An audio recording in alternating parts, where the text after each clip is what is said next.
Bonjour à tous et bienvenue dans ce 5e épisode des Booktubes du patrimoine. Aujourd'hui, nous sommes à Annecy pour regarder un livre d'artiste, fruit de la collaboration entre un poète et un graveur. Et nous en profiterons pour parler de l'état de la poésie aujourd'hui.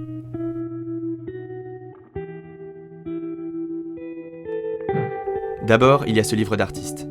C'est la médiathèque d'Annecy qui nous a invités pour qu'on en parle. Ce qu'on appelle livre d'artiste, c'est l'objet issu de la collaboration entre un poète et un illustrateur, qu'il soit dessinateur, graveur ou peintre. Celui que nous avons sous les yeux a été écrit par Jacques Moulin et les gravures ont été réalisées par François Ravenel.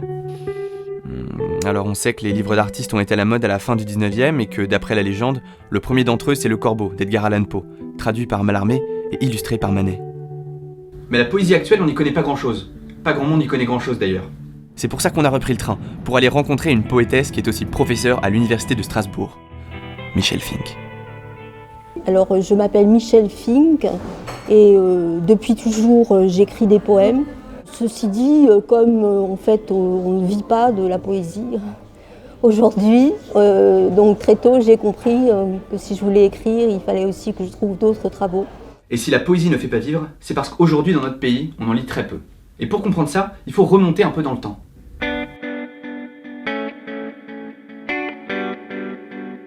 La poésie, c'est comme la France. On a l'impression que depuis toujours, c'est la crise.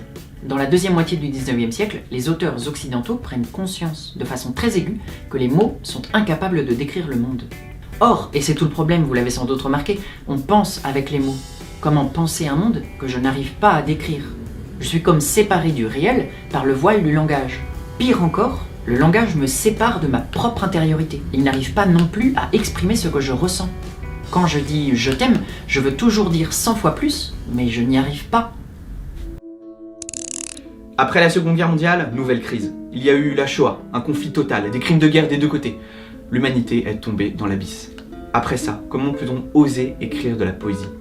Est-ce qu'il n'y a pas une indécence incroyable à refaire des sonnets sans se poser de questions ? L'histoire, avec sa grande hache, est venue trancher la langue du poète, qui se retrouve muet d'horreur. Je parlerai d'un des poètes qui, pour moi, est le plus grand poète européen, Paul Celan, donc, qui a essayé d'écrire après Auschwitz, après la Shoah.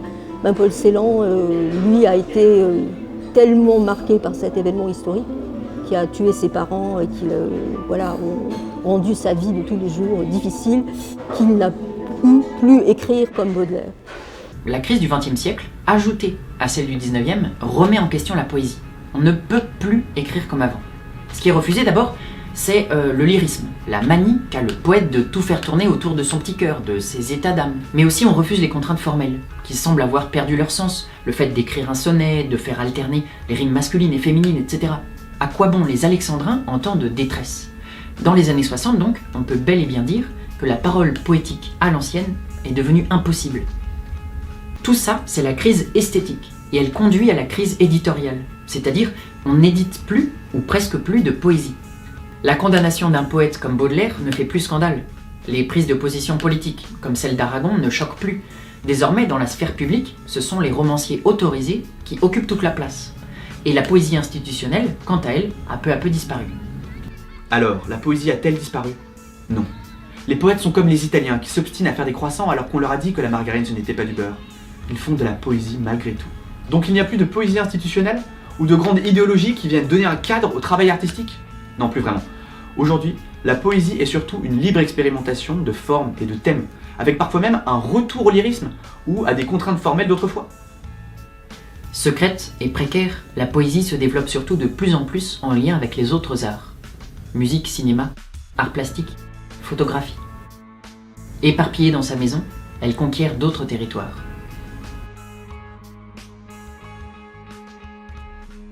Peut-être alors que la meilleure façon de lire de la poésie, c'est de commencer à en dire. De la prendre par cœur pour qu'elle nous suive partout, de la mettre en musique pour l'écouter plus naturellement, ou de la mettre en image comme François Ravenel. À ce qu'on dit, la poésie est beaucoup plus présente en Irlande, en Italie, en Russie ou au Japon, justement parce que ce travail de mémorisation entre en jeu. Retenir les vers qu'on aime pour les garder au creux des lèvres. Ces vers que personne ne nous enlèvera. Par exemple, pour Anna Akhmatova, quand elle a écrit entre guillemets son requiem contre Staline, comme elle ne pouvait pas l'écrire, ce requiem, parce que elle était menacée de mort, eh bien en fait elle a dit à haute voix des poèmes et plein de personnes se sont mis à apprendre par cœur ces poèmes. Et donc si on connaît le Requiem, c'est finalement pas par l'édition qui est venue très tard.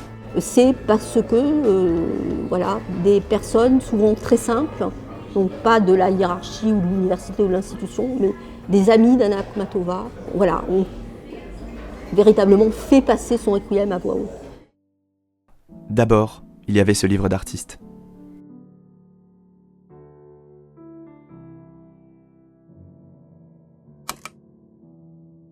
Un vent de façade redistribue les cartes. La ville a du jeu et le regard s'en joue. Impasse ici, toit noir par-dessus aux cadences agencées. Escalier là et balcon bas. La main exulte à tant de matière qui passe. Euclide tangue et je tente un passage. Il faut prendre à travers la lumière, celle des portes et des fenêtres, intervenir avant déclin poli, rehausser la panoplie des ombres.